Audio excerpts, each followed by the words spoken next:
അസ്സലാമു അലൈക്കും വറഹ്മത്തുള്ളാഹി വബറകാതുഹു. ഇൻഷാ അല്ലാഹ് കഴിഞ്ഞ ക്ലാസ്സിൽ നമ്മൾ മഖ്റജുകളെ കുറിച്ച് പഠിച്ചു. അറബി അക്ഷരങ്ങളുടെ പൊതുവായ മഖ്റജ് 5 ജൗഫ്, ഹൽഖ്, ലിസാൻ, ഷഫത്താൻ, ഖൈശൂം. ഇതിൽ വരുന്ന അക്ഷരങ്ങളും മറ്റൊക്കെ നമ്മൾ ചർച്ച ചെയ്തു. ഇൻഷാ അല്ലാഹ് ഇന്ന് നമ്മൾ ചർച്ച ചെയ്യുന്നത് ജൗഫിൽ വരുന്ന അക്ഷരങ്ങളെ സംബന്ധിച്ചാണ്. നമുക്കറിയാം, വിശുദ്ധ ഖുർആൻ അല്ലാഹു സുബ്ഹാനഹു വ തആല സ്ഫുടമായ അറബിയിൽ തന്നെ ആവണം എന്ന് നമ്മോട് കൽപ്പിച്ചിട്ടുണ്ട്. അതുകൊണ്ട് തന്നെ ഓരോ അക്ഷരങ്ങൾ മൊഴിയുമ്പോൾ അത് തനതായ അറബിയിൽ തന്നെ ആകുന്നുണ്ടോ എന്ന് നാം പരിശോധിക്കേണ്ടതുണ്ട്.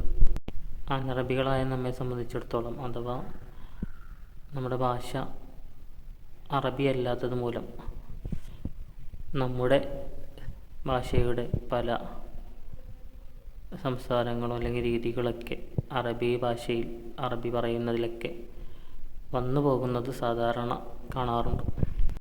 അതുകൊണ്ട് തന്നെ ഓരോ അക്ഷരവും അതിൻ്റെ മഖ്റജിൽ നിന്ന് തന്നെ പറഞ്ഞ് പഠിക്കൽ നമുക്ക് നിർബന്ധമാണ്. ഖുർആൻ അക്ഷരങ്ങൾ നന്നാക്കി ഓതൽ ഫർള് ഐനാണ്. എല്ലാ മുസ്ലിമായ സ്ത്രീ പുരുഷനും നിർബന്ധമായതാണ്. അതിന് നമുക്ക് വേണ്ടത് ഓരോ അക്ഷരങ്ങളുടെയും മഖ്റജ് പഠിക്കുക. അലിഫ് മുതൽ യാ വരെയുള്ള അക്ഷരങ്ങൾ മൊഴിഞ്ഞ് നിപുണനായ ഒരു ഉസ്താദിന് പറഞ്ഞു കേൾപ്പിക്കുക എന്നുള്ളതാണ്. തജ്വീദിൻ്റെ പഠനത്തിൽ വളരെ പ്രധാനപ്പെട്ട അഹമ്മായ ഒരു ഭാഗമെന്ന് പറയുന്നത് അക്ഷരങ്ങളുടെ മഖ്റജുകളെക്കുറിച്ചും അതിൻ്റെ സിഫത്തിനെ കുറിച്ചുമുള്ള അധ്യായമാണ്. ഓരോ അക്ഷരവും അതിൻ്റെ മഖ്റജിൽ നിന്ന് പറഞ്ഞ് കണ്ണാടിയുടെ മുമ്പിലൊക്കെ നിന്ന് പറഞ്ഞ് പ്രാക്ടീസ് ചെയ്യൽ നിർബന്ധമാണ്. ഓരോ അക്ഷരങ്ങൾക്കും ഫത്ഹും കസ്റും ലമ്മും സുക്കൂനും എല്ലാം നൽകി അക്ഷരങ്ങൾ ഒറ്റയായും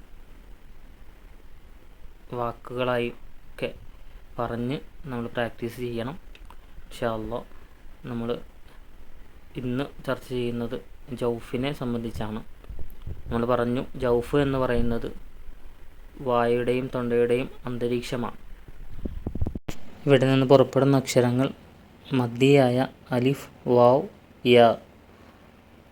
ഇനി പറയുന്ന കാര്യങ്ങൾ ശ്രദ്ധയോടെ മനസ്സിലാക്കി ഞാൻ പറയുന്നത് പോലെ തന്നെ പറഞ്ഞ് പരിശീലിക്കുക. നമ്മൾ പറഞ്ഞു, മദ്ദിയായ അക്ഷരങ്ങളുടെ മഖ്റജ് ജൗഫാണ്. എന്താണ് ഈ അക്ഷരങ്ങളുടെ പ്രത്യേകത? ബാക്കിയുള്ള അക്ഷരങ്ങളൊക്കെ നമ്മൾ മൊഴിയുമ്പോൾ അതൊരു പ്രത്യേക സ്ഥലത്ത് മുറിയുന്നതായി നമുക്ക് കാണാൻ കഴിയും, അല്ലെങ്കിൽ അവസാനിക്കുന്നതായി നമുക്ക് കാണാൻ കഴിയും. ഉദാഹരണത്തിന് ബാ എന്ന അക്ഷരം, ബാ നമ്മൾ പറയുമ്പോൾ അബ്, ബാ ചുണ്ടിൽ വെച്ചിട്ട് മുറിയുന്നു, അബ്. വേറൊരു അക്ഷരം നോക്കാം, ഹ, അഹ്, തൊണ്ടയുടെ മധ്യത്തിൽ വെച്ച് മുറിയുന്നതായി നമുക്ക് കാണാം. ഇങ്ങനെ ഒരു പ്രത്യേക നിശ്ചിത പോയിന്റിലാണ് ബാക്കിയുള്ള അക്ഷരങ്ങളൊക്കെ അവസാനിക്കുന്നതെങ്കിൽ ജൗഫിയ അക്ഷരത്തിന് അങ്ങനെ പ്രത്യേക ഒരു പോയിന്റ് ഇല്ല എന്നതാണ്. അതുകൊണ്ടാണ് നമ്മൾ അതിനെ വായുടെ അന്തരീക്ഷത്തിൽ പറയുന്ന ശബ്ദങ്ങളെന്ന് പറയുന്നത്. അത്, അത്, അഫ്, ഇതൊക്കെ പറയുമ്പോൾ ഒരു പ്രത്യേക സ്ഥലത്താണ്, ഒരു പോയിന്റിലാണ് നമ്മൾ എന്ത് ചെയ്യുന്നത്, അതിനെ ശബ്ദത്തെ മുറിക്കുന്നത്. ഇവിടെ ഈ അക്ഷരങ്ങൾക്ക് അങ്ങനെ ഒരു പ്രത്യേക പോയിന്റ് ഇല്ല. മദ്യാക്ഷരങ്ങളെന്ന് പറഞ്ഞാൽ നീട്ടാൻ ഉപയോഗിക്കുന്ന അക്ഷരങ്ങളെന്നാണ്. ഫത്ഹിനെ നീട്ടാൻ ഉപയോഗിക്കുന്ന അക്ഷരമാണ് അലിഫ്. അതുപോലെ ലൊമ്മിനെ നീട്ടാൻ വേണ്ടി ഉപയോഗിക്കുന്നതാണ് മദ്ദിയായ വാവ്. യാ, കെസറിനെ നീട്ടാൻ വേണ്ടി ഉപയോഗിക്കുന്നതാണ് മദ്ദിയായ യാ. ഉദാഹരണത്തിന് ഫത്ഹിനെ നീട്ടുമ്പോൾ ലില്ലാഹി, ബിസ്മില്ലാഹി. ഇവിടെയൊക്കെ ലാമിനെ നീട്ടാൻ അലിഫിനെ നമ്മൾ ഉപയോഗിച്ചു. ഇൻ കുന്തും തഅലമൂൻ. ഇവിടെ ലൊമ്മിനെ നീട്ടാൻ വാവ് ഉപയോഗിച്ചു. തഅലമൂൻ എന്നുള്ളിടത്ത് മീമിന് ലൊമ്മാണ്, ലൊമ്മിനെ നീട്ടാൻ വാവ് ഉപയോഗിച്ചു. ഫാത്തിഹയിലേക്ക് തന്നെ വരാം. ബിസ്മില്ലാഹിർ റഹ്മാനിർ റഹീം. റഹീം എന്നുള്ളിടത്ത് ഹായിനുള്ള കെസറിനെ നീട്ടാൻ യാ ഉപയോഗിച്ചു. അപ്പോൾ ഇങ്ങനെ വരുന്ന മദ്ദക്ഷരങ്ങൾ, ഈ അക്ഷരങ്ങൾ എങ്ങനെയാണ് മൊഴിയേണ്ടത്, ഇവിടെ വരുന്ന പിഴവുകൾ എന്താണ് എന്നാണ് നമ്മൾ ചർച്ച ചെയ്യുന്നത്. ഇതെല്ലാം നമുക്ക് ഒറ്റ ഉദാഹരണത്തിൽ മനസ്സിലാക്കാം. നൂഹീഹ, നൂഹീഹ. ഇവിടെ നൂനിന് ലൊമ്മിനെ നീട്ടാൻ വാവ് ഉപയോഗിച്ചു. ഹായിന് കെസറാണ്, അതിനെ നീട്ടാൻ യാ ഉപയോഗിച്ചു. ഹായിന് ഫത്ഹാണ്, അതിനെ നീട്ടാൻ അലിഫ് ഉപയോഗിച്ചു. ഇനി ഇതിൽ വരുന്ന ശ്രദ്ധിക്കേണ്ട കാര്യങ്ങൾ നമുക്ക് മനസ്സിലാക്കാം. ഇനി അലിഫ് പറയുമ്പോൾ ശ്രദ്ധിക്കേണ്ട എന്താണ്? നമ്മൾ സാധാരണ മലയാളം പറയുമ്പോൾ വായ തുറക്കുന്നത് പോലെ ആ രൂപത്തിലുള്ളൊരു അവസ്ഥ അറബിയിലുള്ള അലിഫ് പറയുമ്പോൾ ഉണ്ടാകരുത്. വായ കുറച്ച് മാത്രം തുറക്കുക എന്നുള്ളതാണ്. നമ്മൾ മാങ്ങ, ആന എന്നൊക്കെ പറയുമ്പോൾ തുറക്കുന്നത് പോലെ വായ തുറന്ന് പറയേണ്ട ശബ്ദമല്ല അലിഫ്. നമുക്ക് നോക്കാം. ലില്ലാഹി, ഇവിടെ വായ നന്നായി തുറക്കുമ്പോൾ ലില്ലാഹി അഥവാ മലയാളത്തിലെ അക്ഷരങ്ങൾ പോലെ ആയിട്ട് വരാൻ സാധ്യത കൂടുതലുണ്ട്. അപ്പോൾ ആ രൂപത്തിൽ തുറക്കാതിരിക്കുക എന്നുള്ളതാണ് പ്രധാനമായിട്ട് ഇവിടെ ശ്രദ്ധിക്കേണ്ടത്. മാലികി യൗമിദ്ദീൻ, മാലികി, അവിടെ മാലിക്കി, മാങ്ങ എന്ന് പറയുന്നത് പോലെ പറയാൻ പാടില്ല. മാലിക്കി. അപ്പോൾ ഇവിടെ അറബി അക്ഷരങ്ങൾ ഉച്ചരിക്കുമ്പോൾ അറബിയിൽ ഒകാരമോ എകാരമോ ഒന്നും ഇല്ല.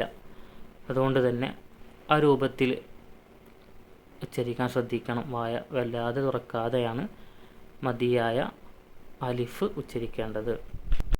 അടുത്ത അക്ഷരം മദിയായ വാവാണ്. എങ്ങനെയാണ് മദിയായ വാവ് ഉച്ചരിക്കേണ്ടത്? അതിന് ലൊമ്മ് മനസ്സിലാക്കുക എന്നുള്ളതാണ്. ലൊമ്മിനെ പൂർത്തിയാക്കി ഉച്ചരിക്കുക എന്നുള്ളതാണ്.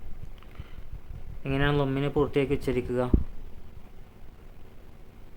ലൊമ്മിനെ നീട്ടുന്ന സമയത്ത് രണ്ട് ചുണ്ടുകളും മുന്നോട്ട് കൂട്ടിപ്പിടിച്ച് ഉച്ചരിക്കുക. അഥവാ ഒരാൾ ചുംബിക്കുമ്പോൾ ആളുകളുടെ ചുണ്ട് മുന്നോട്ട് നീണ്ടു നിൽക്കുന്നത് പോലെ ആ രൂപത്തിൽ ഉച്ചരിക്കുക എന്നുള്ളതാണ്. നമുക്ക് ഉദാഹരണം നോക്കാം. ഇൻ കുന്തും തഅലമൂൻ. ഇവിടെ ചുണ്ട് മുന്നോട്ട് കൂട്ടിപ്പിടിക്കാതെ ഉച്ചരിക്കുമ്പോൾ ഇൻ കുന്തും തഅലമൂൻ ഈ രൂപത്തിലാണ് ഉണ്ടാവുക. അപ്പോൾ ലൊമ്മ് പൂർത്തിയാക്കുക എന്നുള്ളതാണ്. മറ്റൊരു ഉദാഹരണം നോക്കുക. ഖദ് അഫ്ലഹൽ മുഅ്മിനൂൻ ഇല്ലല്ലദീന ആമനൂ വഅമിലുസ്സോലിഹാത്ത്. ഇവിടെയൊക്കെ ചുണ്ട് മുന്നോട്ട് വരുന്ന രൂപത്തിൽ ലൊമ്മ പൂർത്തിയാക്കുക. ഇങ്ങനെയാണ് മദ്ദിയായ വാവ് ഉച്ചരിക്കേണ്ടത്. ഇത് നിങ്ങൾ സ്വന്തം കണ്ണാടി നോക്കി ലൊമ്മ വരുന്ന അല്ലെങ്കിൽ മദ്ദിയായ വാവ് വരുന്ന വാക്കുകൾ പറഞ്ഞ് ഈ രൂപത്തിലാകുന്നുണ്ടോ എന്ന് പലതവണ പ്രാക്ടീസ് ചെയ്യേണ്ടതാണ്. അടുത്ത അക്ഷരം മദ്ദിയായ യാ ആണ്. നമ്മൾ പറഞ്ഞു യാ കെസ്റിനെ നീട്ടാൻ ഉപയോഗിക്കുന്ന അക്ഷരമാണ്. ഇവിടെ ശ്രദ്ധിക്കേണ്ടത് കെസർ ഉച്ചരിക്കുമ്പോൾ താഴെ താടിയലിൽ ഒരൽപ്പം താഴണം.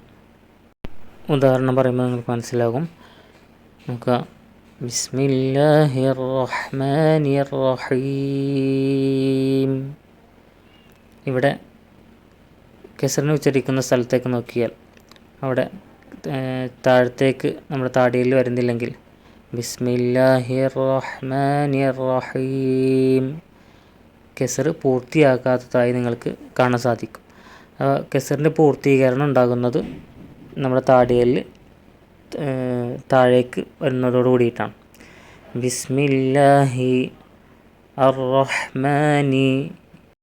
ഇങ്ങനെ കെസർ കൊണ്ട് അവസാനിപ്പിക്കുന്ന ഒരുപാട് ആയത്തുകൾ സൂറത്തുൽ ഫാത്തിഹയിൽ തന്നെ ധാരാളം വരുന്നുണ്ട്. അപ്പോൾ അതൊക്കെ ധാരാളമായി പ്രാക്ടീസ് ചെയ്ത് നമ്മൾ ഫാത്തിഹയൊക്കെ നന്നായി ഓതേണ്ടതുണ്ട്. ബിസ്മില്ലാഹിർ റഹ്മാനിർ റഹീം അൽഹംദുലില്ലാഹി റബ്ബിൽ ആലമീൻ. ഇത്തരത്തിൽ ആയത്തിൻ്റെ അവസാനമൊക്കെ ധാരാളം സ്ഥലങ്ങളിൽ നമുക്ക് കാണാൻ കഴിയും. അവിടെയെല്ലാം താഴേക്ക് അല്പം വരുന്ന രൂപത്തിൽ ഓതുമ്പോഴാണ് കെസർ പൂർത്തിയാകുന്നത്. അലിഫ് ഉച്ചരിക്കുമ്പോൾ നമ്മൾ താടിയിൽ ഉയർന്നു നിൽക്കുന്ന രൂപമാണെങ്കിൽ കെസർ ഉച്ചരിക്കുമ്പോൾ താടിയിൽ താഴെ നിൽക്കുന്ന രൂപമാണ് ഉണ്ടാവേണ്ടത്. ഇൻഷാ അല്ലാഹ് ഇത്തരത്തിൽ ഈ അക്ഷരങ്ങളൊക്കെ പ്രാക്ടീസ് ചെയ്യുക. അള്ളാഹു തൗഫീക്ക് നൽകി അനുഗ്രഹിക്കുമാറാവട്ടെ.